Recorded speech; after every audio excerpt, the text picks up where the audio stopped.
మన పూర్ణిమ సిల్క్స్ లో కాదాంబరి కలెక్షన్స్ స్వచ్ఛమైన కంచి పట్టు చీరలు. వివరాలకు కాల్ చేయండి. మన ఆర్థిక కష్టాలే వాళ్ళకి పెట్టుబడి. మనం కష్టపడ్డామంటే వాళ్ళు నటిస్తారు, మీ కష్టాలు తీరుస్తామంటూ వాళ్ళు ఓదార్చి మీకు తక్కువ సమయంలో ఎక్కువ డబ్బు సమకూరుస్తామంటూ మనకు మాయ మాటలు చెప్పి పక్క రాష్ట్రాలు తీసుకెళ్తారు. అక్కడ వ్యభిచార కూపంలోకి తోస్తారు. ఒకవేళ కూడదు అంటే వాళ్ళు మందు కలిపి బలవంతంగా అయినా ఆ నరక కూపంలో దింపుతారు. అక్కడ వెళ్ళిన తర్వాత అసలు పరిస్థితి తెలుసుకున్నాక చేసేది లేక తప్పని పరిస్థితిలో ఆ కూపంలోకి అడుగు పెట్టాల్సి వస్తుంది. అలాగే కొన్ని సంవత్సరాలు గడిచిన తర్వాత ఏ సంస్థ సహకారంతోనో పోలీసుల దాడులతోనో బయటపడి తిరిగి తమ స్వస్థలాలకు వస్తున్న బాధితుల యొక్క గాథలు చెప్పి ఈ కార్యక్రమంలో ఈ వారం మన గెస్ట్ సరిత అనంతపురం జిల్లా కదిరికి చెందిన సరిత ఎందుకు ఆ భివాండి వెళ్లాల్సి వచ్చింది, భివాండిలో ఆమె పడ్డ బాధలేంటి, అసలు ఒక భర్త కుటుంబం ఉంటున్న ఆమె ఎందుకు ఆ వైపు వెళ్లాల్సి వచ్చిందనే విషయాల్ని సరితని అడిగి తెలుసుకున్నాం. నమస్తే సరిత గారు, మీ పేరు కావాలని మార్చాం. మీరు భివాండి వెళ్ళారు.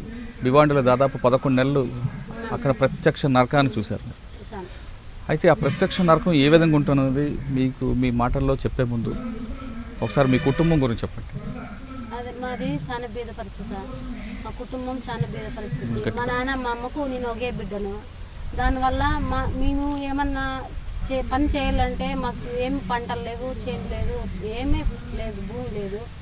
ఏమన్నా సంపాదించాలంటే మా నాన్న మా అమ్మ బయట పోలా సంపాదించాలా తినల్లా. అట్లా చాలా బీద పరిస్థితి. చిన్న వయసులోనే పెళ్లి చేయాలని మా కుటుంబంలో అనుకున్నారు. మేము ఇది చేయలేము, నీ పెత్తనం వచ్చినారమ్మా, పెళ్లి చేస్తే మాకు కొంచెం బాధ్యత తగ్గుతుంది అంటే సరేలే మీ ఇష్టమే నా ఇష్టం నాన్నని మా నాన్నకు చెప్పేసినాను. వాళ్ళు మంచోళ్ళని ఇచ్చి మా నాన్న వాళ్ళకి పెళ్లి చేశాడు. అయిపోయేమో నా భర్త ఏమో మంచోడే సార్. మా వాళ్ళు సరిపోయి, ఎందుకంటే మా అత్త తినంటే సరిపోయేది లేదు. దానివల్ల చాలా హింస పెట్టినారు సార్ నన్ను. నా భర్తకు ఇట్లా అట్లా అని చెప్పి అయిపోయి చెప్పేది, నా మీద ఇష్టం లేకుండా చేసేది. గర్భవతిని అయిన దాన్ని నన్ను పుట్టింటికి తరిమేసినారు. తరిమేసిన దాన్ని మా అమ్మలు ఇంట్లోనే ఉండిపోయినాను సార్. నేను డెలివరీ అయ్యేదాకా పాప పుట్టే వరకు ఆడే ఉండిపోయినాను. అటు నుంచి డెలివరీ అయిన తర్వాత ఇక్కడ మా ఇంటి ఆయన తోలకొచ్చినాడు. అప్పుడు కూడా బాధింతను కూడా చూడుకోకుండా చన్నీళ్ళలో కూడా బట్టలు గుండించి ఇది చేసినాడు. మా అత్త చాలా బాధపడేదాన్ని సార్. నేను నాకెందుకు బాధ, కనీసం తాళగొట్టిన భర్త కూడా అర్థం చేసుకోవట్లేదు. నా మాట ఇనేది లేదు సార్. కనీసం పాపను ఎత్తుకున్న అదృష్టం కూడా నాకు లేదు సార్. అట్లా బాధ పెట్టినారు. సరే అనేసి ఏమి నువ్వు వరకట్నం తీసుకురాలే, ఏమి ఇచ్చినారు మేము ఊళ్ళు, ఏమి ఇది చేసినారు, పో మీ ఇంటికి ఇవ్వు అని చాలా బాధ పెట్టారు. పాపను ఎత్తుకొనేసి నేను మా అమ్మల ఊరికి వచ్చినాను సార్. కదిరి మండలానికి వచ్చేసినాను. అంటే పాప పుట్టిన తర్వాత అత్తగారింటికి వచ్చానంటున్నావు. ఒక బాలింతకి చల్లనీళ్ళు ఇవ్వకూడదు నా జ్ఞానం కూడా మెత్తగలేదు సార్. కనీసం అన్నం పెట్టేవాళ్ళు కూడా కాదు సార్.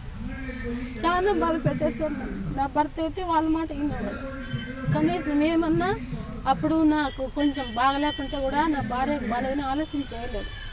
అట్లనేసి చాలా అయితే చెప్పినాను వాళ్ళకు, నాన్న నేనైతే ఉండలేను అంటే సరే అమ్మా మనం ఉంటే తిందాం లేకుంటే లేదు, పాపను నా దగ్గర ఉండించలేదు, పాపను వెరుక్కోమంటే నన్ను పనికి చేయమంటుంది మా అత్త అని చెప్పి సరేలే అమ్మ వచ్చాయంటే పో మీ అమ్మల ఇంటికి వెళ్ళిపోని మా ఇంటి ఆయన కూడా చెప్తున్నాడు.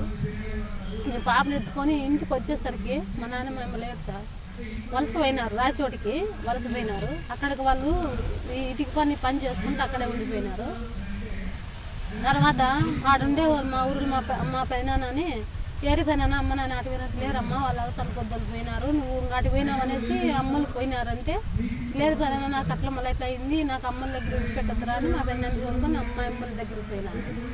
పోతే ఏమ్మా మననే కదమ్మా విడిచిపెట్టి వచ్చింది, మళ్ళీ వచ్చినావంటే వాళ్ళు ఏమి ఇచ్చినారు ఏం పెట్టారని తప్ప ఈ మాట తప్ప ఇంకెన్ని మాట్లాడరమ్మా, కనీసం పాపను ఎత్తుకో, నాకు జ్వరం వచ్చింది చూపించలేదు, ఇట్లా చేసినారమ్మా అందుకే పాపను ఎత్తుకొని వచ్చేసినారంటే సరేలేమ్మా మళ్ళీ ఉంటే తిందాం లేకుండా పస్తుందాం లేమ్మా అని చెప్పి వాటికి వచ్చిపోయినాము. నా భర్త అయితే రాలేదు సరే. కనీసం ఎట్లుంది నా బిడ్డను కూడా చూసేకి రాలేదు, నన్ను కానీ నా బిడ్డను కానీ చూసేకి రాలేదు. వాళ్ళ అమ్మల మాటిని అక్కడే ఉండిపోయినాడు.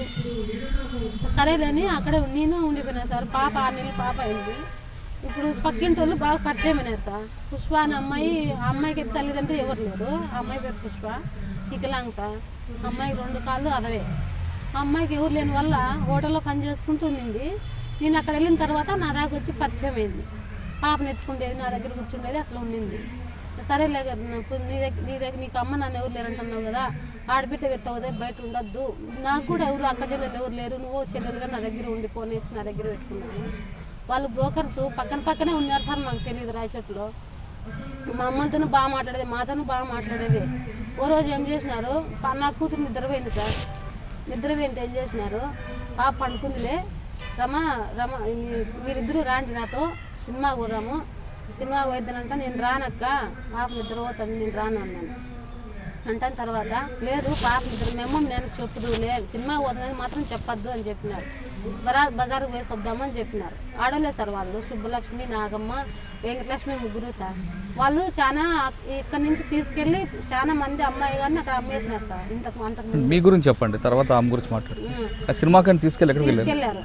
తీసుకెళ్ళి మా నాన్నకి పోయి ఇటుకి పని చేస్తాంటే నాయన మేము బజార్కి వెళ్ళొస్తామని చెప్తే సరేలేమ్మా పాపను ఎత్తుకోవద్దు, పాపను నీలే అని చెప్పి నేను పోయేసి బిరకని రానని చెప్పినారు మా అమ్మ నాయన. వీళ్ళు బజార్కి అని తీసుకెళ్ళేసి సినిమాకి పిలుచుకున్నారు సార్. వీళ్ళు ఇడిస్తే మామూలు కూల్ డ్రింక్ ఇచ్చినారు సార్, తాగినాము. నా పుష్ప అమ్మాయి తాగినారు, నేను నాకు ఇచ్చినారు, తాగినాము. వాళ్ళు తాగినారు సార్, వాళ్ళు కూడా మాతో కూడా తాగినారు. దాంట్లో ఏం కలిపినారో అయితే మాకు తెలియదు సార్. వాడ ఏమో నిద్ర వచ్చినట్లు మత్తు వచ్చినట్లు అయిపోయింది సార్. అక్కడి నుండి ఎక్కడ తీసుకెళ్లారో మాకు తెలియదు సార్, ఎక్కడ తీసుకువెళ్ళారో తెలియదు, ఆడుండామో కూడా తెలియదు. 2 రోజుల తర్వాత మాకు మెలకు వచ్చింది. ఆడికి పోతే భీమిండి అంట సార్ అది. ఆడికి పోయిన తర్వాత వీళ్ళు వచ్చేసినారు మాకు అక్కడ అమ్మేసి. వీళ్ళు మా పిల్లలే, మేము బీద పరిస్థితిలో ఉన్నాము, మాకు డబ్బులు కావాలా, మేము ఇల్లు కట్టుకోవాలని వాళ్ళకి అబద్ధం మాటలని చెప్పి మా పైన ఒక అమ్మాయి పైన 2 లక్ష రూపాయలు లెక్కించుకొని మాకు ఇడిచిపెట్టేసి వచ్చేసినారు వాళ్ళు. వచ్చేస్తే మాకు లేపాల కదా వాళ్ళు, లేపాల కదా కొనుక్కోండే వాళ్ళు. ఎందుకు వీళ్ళు ఇట్లే పనుకున్నారంటే నిద్ర లేకమన్నా పండుకున్నారేమో అని వాళ్ళు అనుకున్నారు. కొనుక్కోండే వాళ్ళు వచ్చి వాళ్ళు కూడా ఆడలేదు సార్. ఆమె పేరు శారద, ఒక ఆమె పేరు శోభ. వాళ్ళ అక్క చెల్లెలు ఇద్దరు అట్లా బ్రోకర్ పని చేస్తూ ఉన్నారు సార్, చేపిస్తున్నారు అమ్మాయిలతో. అట్లాగెత్తు మమ్మల్ని వాడికి అమ్మేసినారు. తర్వాత ఎందుకు మేము ఇక్కడ ఉన్నాము, ఇక్కడ చూస్తే మా ఇండ్లు కాదు, నా బిడ్డ లేదు, మా నాన్న లేదు, ఎవరు లేరు సార్ అక్కడ. ఆ పాప నేను ఇద్దరమే ఉండిపోయినా, మా దగ్గర వచ్చిన వాళ్ళు కూడా వాళ్ళు లేరు అమ్మాయిలు. ఏమక్క ఎందుకు మేము ఇక్కడ ఉన్నామంటే లేదమ్మా వాళ్ళు మీ ఫ్యామిలీ వాళ్ళు అంటనే, వాళ్ళు మీకు డబ్బు లేదంటే మీరు బీదోళ్ళు అంట, అందుకే డబ్బులు ఇప్పించుకొని వెళ్ళిపోయారమ్మా, మీరు ఇక్కడే ఉండాలా అని. ఎందుకుంటామక్క మేము, వాళ్ళు మా ఫ్యామిలీ వాళ్ళు కాదు, ఇట్లా నాకు పాప ఉంది, 6 నెలలు పసిబిడ్డ ఉంది, మా నాన్నమ్మ నేను ఒకదాన్నే, ఆ పాప నా చెల్లెలు, ఆ పాపకి వికలాంగు, ఇద్దరము వాళ్ళతో పాటు వచ్చినాం, సినిమాకి వచ్చినాం అంతే అక్క, మేము మాకు వాళ్ళు ఏం పేరెంట్స్ కాదు, మాకు బంధువులు కాదు వాళ్ళు అని చెప్పినాం. సరే వాళ్ళు ఇండ్లే నువ్వు చెప్తే మేము విన్నామమ్మా అని చెప్పా. లేదు మేము ఉండము అక్కడ అంటే ఆడికి పోయి చూస్తే అందరూ పెళ్లి కాని అమ్మాయిలు ఉన్నారు, పెళ్ళైన అమ్మాయిలు ఉన్నారు, తర్వాత ఏజ్ 50 ఏళ్ళు అమ్మాయిలు కూడా అక్కడ ఉన్నారు. వీళ్ళంతా ఏం పని చేస్తారో మాకు తెలియలేదు సార్. తెలియకుంటే 1-2 రోజులు ఏం చేసినారు, మేము బాధపడతానంత తప్ప అన్నం తినే కాలేదు సార్. నాకు పాప ఉంది కదా, చిన్న పాప ఉంది కదా, నాకు కూతురు మంచిగా వస్తుంది, మా నాయన మంచిగా వస్తారు. ఇప్పుడు జనం ఎన్ని రకాలు అనుకుంటారు సార్ ఊళ్ళోనే, అదే ఒక బాధ అనిపించింది. పాప ఎక్కువ గుర్తుకొచ్చింది సార్ నాకు. పాలు తాగే పాప కదా, బాధతో జ్వరం వచ్చేసింది నాకు, పాలు పట్టలేక జ్వరం వచ్చింది, చాలా బాధలు పడినాయి. వాళ్ళే చూపించుకొచ్చేవాళ్ళు. నీకు పాప పుట్టిన తర్వాత భర్త అత్త ఇద్దరు వేధించారు, దూరం అయిపోయారు.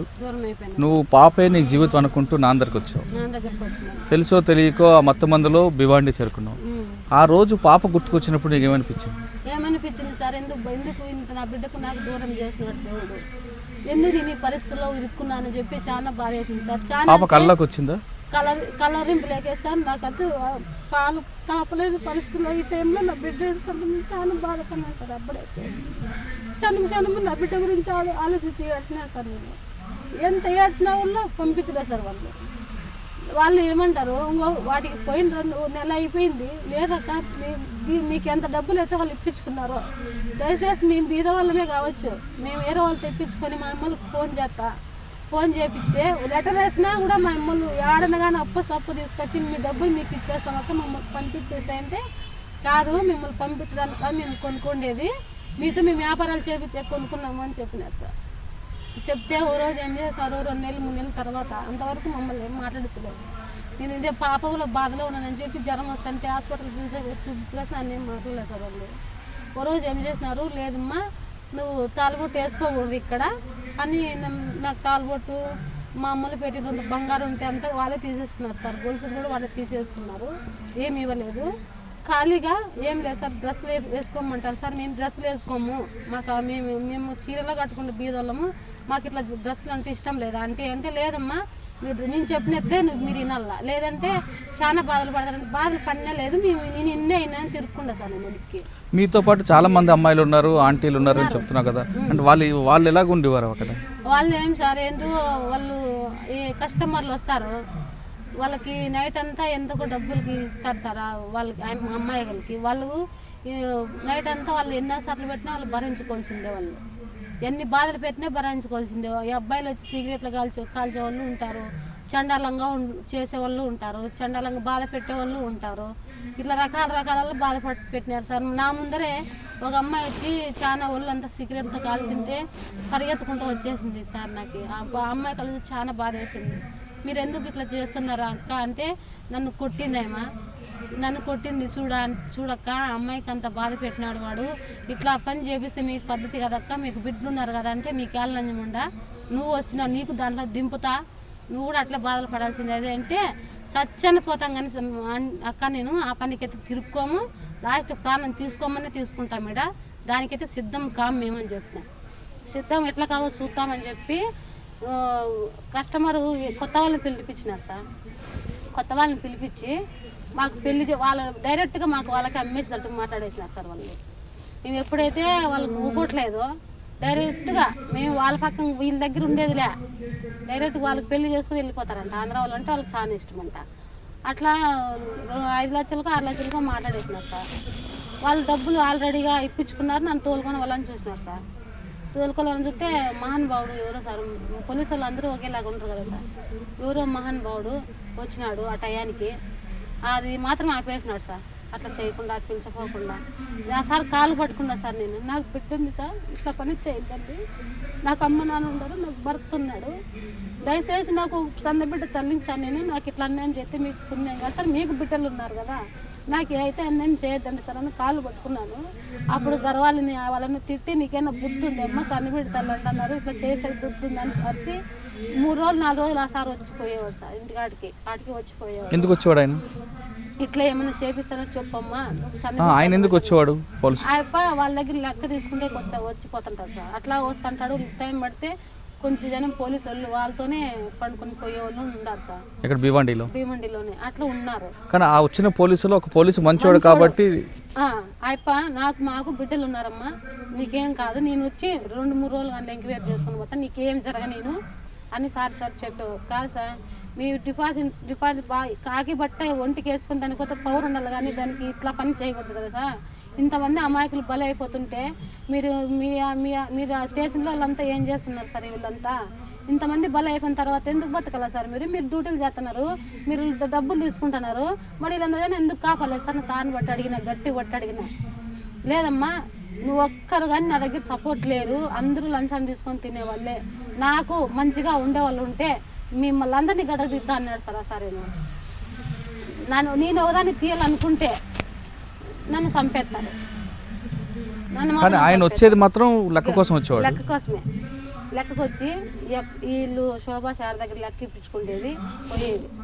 అంటే ఒక అమ్మాయిని కూడా ఆయన ముట్టుకోలేదు సార్, తండ్రి మాదిరిగా వచ్చిపోయేవాడు. డబ్బులు మాత్రం తీసుకున్నాడు, డబ్బులు తీసుకునేవాడు. అయితే ఆయనకు కొంచెం ఏమంటే డబ్బులు పిచ్చి ఎక్కువ ఉన్నది.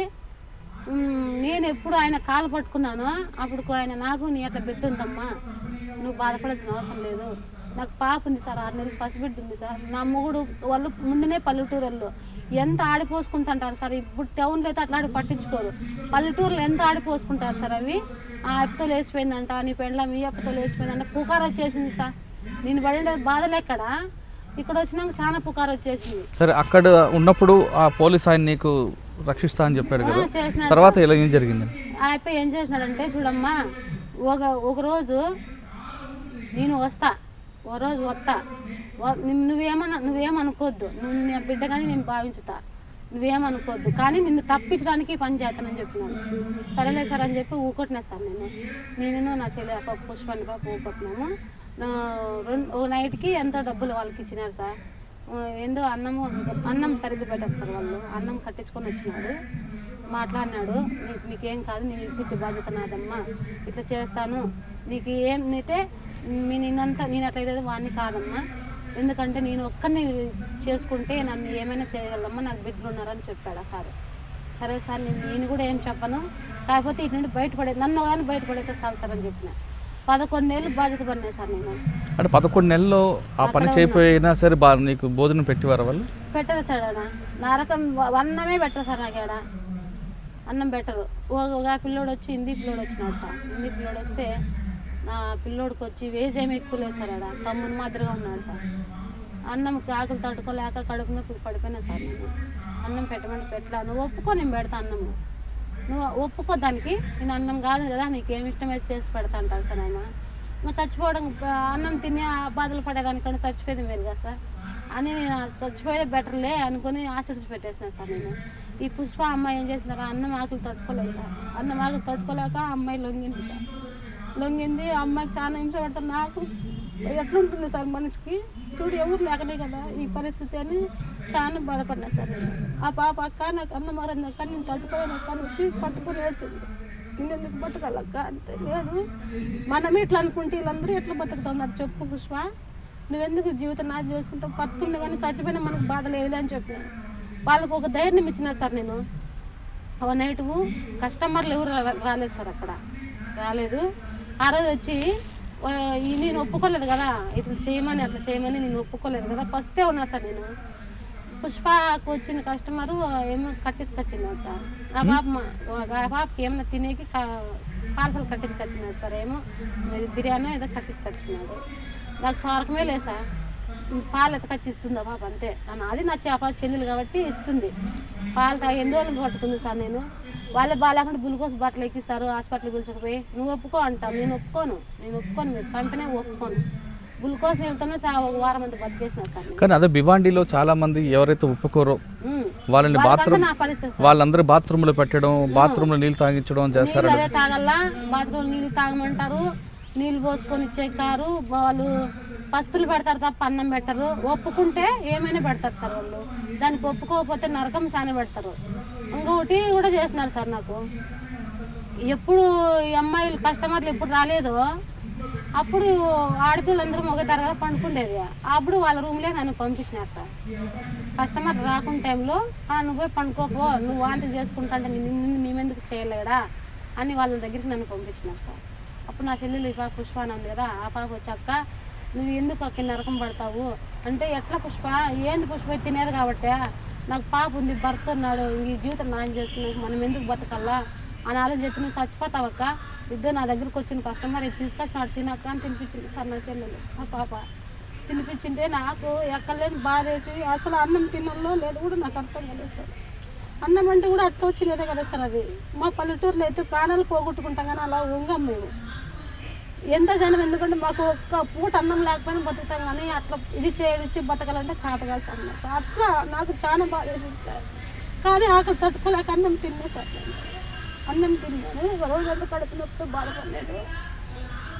వాళ్ళకు ఆ రోజు అన్నం తిన్నాను కాబట్టి కొంచెం కూర్చోగలిగాను.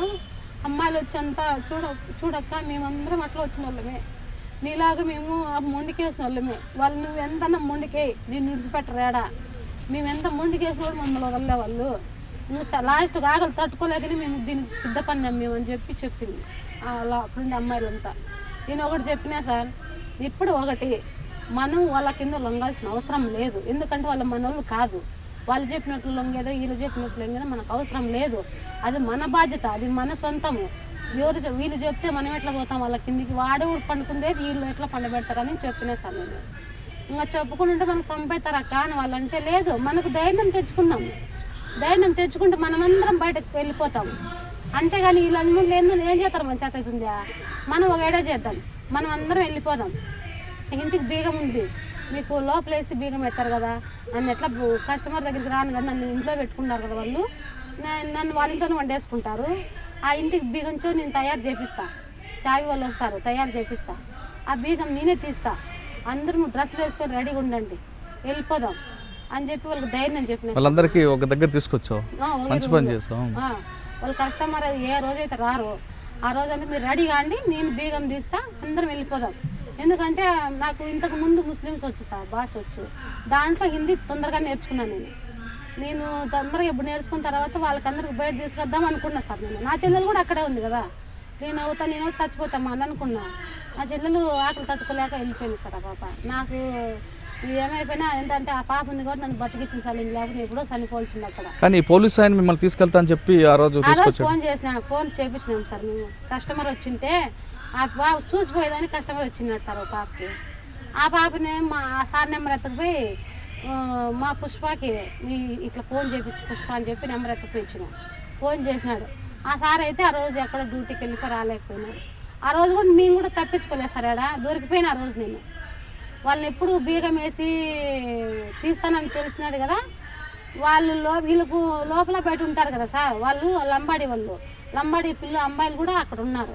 వాళ్ళు ఏం చెప్పినారు, నేను చెప్పిన ఐడియాలన్నీ మొత్తం ఇంట్లో వాళ్ళకి పోయి చెప్పేసిన, ఇట్లా చేస్తాను అమ్మాయి, ఇట్లా ధైర్యం చేస్తాను, అందరికి వెళ్ళిపోదామని ధైర్యం చేసింది అని చెప్పేసినారు సార్. అప్పుడు పొద్దున్న ఏం జరిగిందంటే, ఇంకా బియ్యం ఎట్లా తీపిస్తారు సార్, వాళ్ళు మేలుకున్నారు, బియ్యం తీసే కాలే. సరేనని బయటే ఉన్నా సార్ నేను. రామ్మా బయటికి వా, కక్కేది విడిచిపెట్టినావు పా లోపలికి అని నన్ను పిలిచిపోయినారు సార్. ఎల్లురుగా తెచ్చిచ్చేవాళ్ళు, చచ్చిపోతానని ఎల్లురుగా తెచ్చిస్తారు వాళ్ళు. ఆయనను వాళ్ళ రూమ్లోకి పంపిరు, నన్ను వీళ్ళ దగ్గరే వండేసుకుంటాను.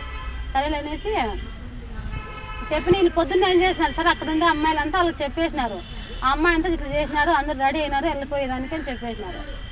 లంజముండా నిన్ను పాపమని నేను విడిచిపెడితే సన్నబిడి తల్లిలే ఏడుసనిలే పాలన్నీ తట్టుకోలేక నా బాధ నాకు ఉంటుంది కదా సార్, బాధ ఉంటుంది కదా, పాలు ఎట్లా ఉంటే అట్లా నాకు ఎంత బాధపడినా సార్, అందువల్ల నన్ను అక్కడ పంపిలేకపోయినారు వాళ్ళు. సరేలే అని వాళ్ళు పంపిలే వాళ్ళు లంజముండా, నేను పాపం పుణ్యం అనుకుంటే నువ్వు వాళ్ళని కూడా గబ్బు చేయాలనుకుంటావు లంజముండా అని చెప్పి సార్, మిక్సీకి పచ్చి మిరపకాయలు మిక్సీకి వేసి కాలు చేతులు కట్టేసి కన్నుల్లో పెట్టినారు సార్. నాకు ఎంత బాధపడడం లెక్క చేసుకో సార్.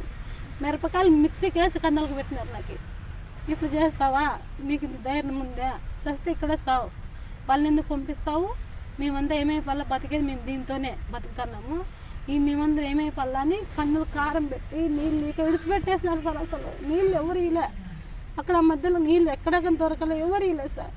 నా అదృష్టం బాగుండి ఆ ఎస్ఐ ఆ టయానికి వచ్చినాడు సార్. కారం ఎప్పుడు పెట్టినాడో పెట్టింది చూసా సారు, ఏమ్మా నీకు బుద్ధి ఉందా, అమ్మాయిని ఇంతగా బాధ పెడుతున్నావు సన్నబిడ్డ తల్లిని అని చెప్పి ఒక డ్రమ్ ఉండింది సార్, నీళ్ళు డ్రమ్ బయట, ఆ డ్రమ్ముకి ఎత్తపోయి చేయి పట్టుకొని సారి వదిలిపెట్టేసినారు.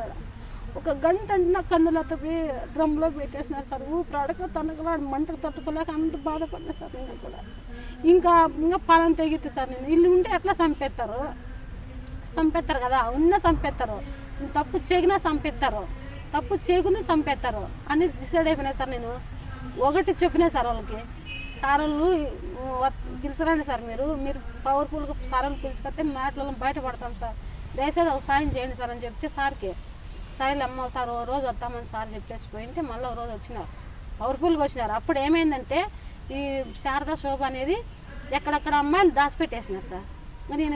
నేను ఇది కాదా మనిషిని చాలా ఇది అయిపోయినా సార్. నేను అట్లా పోయేదానికి తరంగాను అట్లా అయిపోయినా, తిండి తిప్పలు లేక నన్ను వాళ్ళ దగ్గర పెట్టుకున్నారు. చెప్పేసిన సార్ నేను డైరెక్ట్గా, చూడండి సార్ నన్ను కూడా ఇల్లు ఇట్లా పని చేపిస్తున్నారు, నాకు ఇట్లా పరిస్థితి సన్నబిడ్డ తల్లిని నేను, మమ్మల్ని అందరినీ బాధ పెట్టి ఇట్లా చేస్తున్నారు సరే లోపలేండి సార్ అని చెప్తున్నాను. అంటే అట్లే వాళ్ళు కూడా కొంచెం లంచం ఇప్పించుకున్నారు కదా సార్, వాళ్ళు కూడా లోపల బయట తినేవాళ్ళే. వాళ్ళు పోయి ఏమేమి మాట్లాడుకున్నారు సార్ లోపల, నన్ను పుష్పాన్ని మాత్రమే పంపించినారు సార్, నన్ను నా చెల్లెలు మాత్రమే వదిలిపెట్టినారు, మళ్ళీ వాళ్ళ ఊరిని వదిలిపెట్టలే. ఏమ్మా నువ్వు చెప్పినట్లే ఇడిచిపెట్టినావు, లచ్చలు లెక్క మేము మోసపోతాం కదా అక్క, నా తాళబొట్టు ఇక్కడదా, నా భర్త కట్టిన తాళబొట్టు, మా అమ్మలు పెట్టిన బంగారు ఇక్కంటే ఎందుకు ఇస్తాం మేము, అది ఏడ ఏం తీయలేదు సార్. నాకు కనీసం గొలుసులు ఇవ్వలే, మా అమ్మలు పెట్టిన బంగారు ఇవ్వలే, కమ్మలు వాళ్ళు తీసుకుంటారు, కనీసం మంగళసూత్రం కూడా వాళ్ళు ఇప్పించుకుంటారు సార్. ఇప్పించుకొని వాళ్ళు ఏమి ఇది చేయకుంటే సరేలేని 2000 ఇచ్చినారు సార్ మాకు, ఆ పాపకి నాకు 2000 ఇచ్చి మీరు కడప దిగి ఫోన్ చేయండి నాకు అని, లంజముండా నీకు అది చెప్తాలే, నన్ను విడిచిపెట్టినా కదా ఇంకా చూస్తాను నీకు అత అని ఆ పాపని పిలుచుకొని వచ్చేసిన సార్. నేను వచ్చేసిన సార్, ఆంధ్రాకి వచ్చేసిన. ఈ 2000తోనే ఇద్దరు ఛార్జీలకు తినేకేం లేక, ఎప్పుడైతే బయట పడుతున్నో అప్పుడు కొంచెం మా చెల్లెలు ఉంది కదా ఆ పాప టెంకాయ నీళ్ళు జ్యూస్లో అవన్నీ తాపి కొంచెం పైకి వచ్చింది సార్ నాకు ఇది చేసింది. అప్పుడు ఈ ఆంధ్రాకి బయటకి ఇప్పుడు పడుతున్నా నాకు నా బిడ్డ మీద మా నాన్న మీద ఎక్కువ చూపుతుంది సార్ నాకు. ఆ భివాండి బాధల నుండి ఒక్కసారి బయటికి రాగానే బయట గాలి అని చూడగానే ఏమనిపించింది? అదే సార్ ఇట్లా ఇంతగా ఉన్నప్పుడు అంత నరకంలో ఇంత చేసినా అని చాలా పక్క బాధ వేసినారు. కాకపోతే ఒక్కసారిగా వాళ్ళని చంపుదామని నరకం అంతా బాధ అనిపిస్తుంది సార్ నాకు. ఇలాంటి చంపలా ఇట్లా లంజమూడలు ఉండకూడదు, మా ఇట్లా వాళ్ళు ఎంత జన్మ అడుగుంటున్నారు, ఇట్లా లంజమూడలు ఉండకూడదు, ఇలాంటి చంపాలని పగతో నేను బయటకు వచ్చినాను సార్ నా సచ్చి కంటే. ఒక్కసారి ఆ జైలు నుంచి బయటకు రాగానే ఎలా ఫీల్ అయ్యావా? బాగా హ్యాపీగా ఉంది సార్. ఇంతకన్నా నాకు ఆనందం లేదు. ఎందరు ఏమన్నా అనుకునే చాలు నా బిడ్డ మొగం నేను చూస్తా, మా నాన్నమ్మ మొగం చూస్తా అని నాకు అంత నీరసంగా అయిపోయిన దాన్ని కూడా చాలా ఆనందం అనిపించింది సార్ బయటకు వచ్చేకి. కాకపోతే పుష్ప అనే అమ్మాయి మా అక్క ఇంత చేసిన తర్వాత మనం వచ్చేసినాం అక్క బయటికి అంటే, లేదు మనం వస్తాము, మనం వచ్చినాక వాళ్ళని కూడా తీసుకొస్తాం, వాళ్ళు ఎందుకు బాధ పెట్టాలాడా అని చెప్పి వచ్చింది సార్. వచ్చి మా అమ్మ నాన్న పిల్లంతా మీ అమ్మాయి ఉందని చెప్పేసిన తర్వాత వాళ్ళు డబ్బులకి పోయినారు సార్, తీసుకొచ్చినారు సార్ చాలా డబ్బులు. భివాండి నుంచి కడప వచ్చావు, వచ్చేసినాం. కడప వచ్చి రాయచోటు వెళ్ళావు. రాయచోటు వెళ్ళగానే మీ అమ్మని మీ నాన్నని లేరు సార్, మా అమ్మోళ్ళు సొంత ఊరికి వచ్చేసిన. మీ పాపని చూడగానే అనిపించింది ఫస్ట్ టైం? అది ఇంటికి వచ్చేసిన సార్, ఇంటికి వచ్చి ఆటో తీసుకొని వచ్చేసినాను. వస్తే మా అమ్మ నా బిడ్డ వచ్చింది సార్, ఎదురు వచ్చింది. మా ఊరినేది సార్, మా అవ్వ ఎట్లా నా మొదలలో వచ్చిందని ఊరంతా వచ్చేసినారు సార్. వచ్చేసిన అమ్మాయి వచ్చేసినాను. ఎంత ఇదంటే చాలా లావు అయిపోయినా సార్ నేను అక్కడ ఉండి, లావు నీరసము ఇది అయిపోయినా. దానివల్ల అన్నం తినలేగా సార్. వచ్చి ఎండకు బయటకు వచ్చేళ్ళకే చాలా మొబ్బులు గమ్మకాసిన అట్లా ఒకసారి అయిపోయింది. బాబు దావింటి జ్యూస్లో దాపుకుంటూ వస్తాను సార్ నా చెల్లెలు, నీకేం కదక్క నేను చూసుకుంటూ ఇంటికి విన్నాను. కానీ ఒకేసారి నా బిడ్డ మొగం చూసేళ్ళకే నాకు ఆనందం పట్టలేదు సార్. అసలు ఇంత అదృష్టం నాకుంటే చాలు, ఇంత అందరినీ దూరం చేసుకుంటే అని మా నాన్న మా అమ్మ వచ్చిన తర్వాత చాలా బాధపడుకున్నాం సార్. ఒక్కసారిగా అంత బాధపడుకున్నామ్మా, నిన్ను చూస్తామని అనుకోలేదమ్మా మా నాన్న. నిన్ను చూడగత్తామా చూడలేమని కూడా లేదమ్మా. ఒక బిడ్డ నాకు ఇచ్చినందుకు దేవుడు నాకు ఇట్లా చేశాను. ఆ బిడ్డను ముందర వేసుకొని మీకు ఆ బిడ్డ కోసం బతుకుతారమ్మా, లేకుంటే ఎప్పుడో చనిపోదాం మేము కూడా అనిపిస్తున్నాను. మీరు చనిపోతాం మీకోసం ఉందరనే నేను ప్రాణం పెట్టుకుని నేను దూరం వచ్చినానన్నా. మీరు చనిపోతే నేను ఇంకేం కాదు వచ్చి పట్టుకుని ఏడ్చుకున్నాం సార్ ఒకరికొకరు.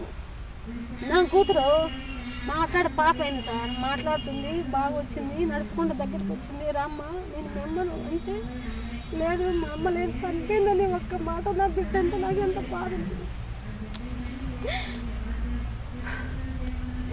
అంత మాట లేదు సార్. నా బిడ్డ మా అమ్మ చనిపోయిందని చెప్పింది, మా అమ్మ లేదు చనిపోయింది అని వాళ్ళ డాడీ చెప్పేసినారు సార్. ఆ మాటలకి నాకు ఎంత బాధ అనిపించింది అంటే, అంత బాధ లేదమ్మా మీ అమ్మ చనిపోలేదు, ఇంకా పానంతో ఉంది, నేనమ్మని ఇమ్మనంటే నా దగ్గరికి రాలేదు సార్. నా బిడ్డ పట్టుకొని ఏడుస్తుంటే మా నాన్న పోమ్మా మీ అమ్మేను, పోమ్మా మీ అమ్మేను అంటే నా బిడ్డ నా దగ్గరికి రాదు. 2 రోజులు 3 రోజులు అంతా రాలేదు సార్. మళ్ళీ ఒప్పరించుకొని అది ఇప్పించుకొని దగ్గర తీసుకుంటే అప్పుడు నా తాక వచ్చింది సార్. నా బిడ్డ నా భర్త అయితే రాలేదు సార్. నా భర్త ఏం చేసినాడు, నువ్వు లంచిపో నువ్వు అని కాదు, ఈ నడమంతా ఓ సంవత్సరం అంతా ఎవరినో తీసుకొని వెళ్ళిపోయినావు, నువ్వు నాకు అవసరం లేదు అని ఇంటికి వచ్చి చెప్పినా నేను బాధపడలేదు సార్. అలా నేను వచ్చిందో చూసి నా మగం చూసి నా బిడ్డను కళ్ళ చూసి నా బిడ్డ వద్దు నువ్వు వద్దు నాకు అవసరం లేదు, నేను ఇంకో పెళ్లి చేసుకున్నాను. అప్పటికే మంచి మాట అంతా అయిపోయి పెళ్లి చేసుకుంటేదని సిద్ధం అయిపోయినాడు సార్.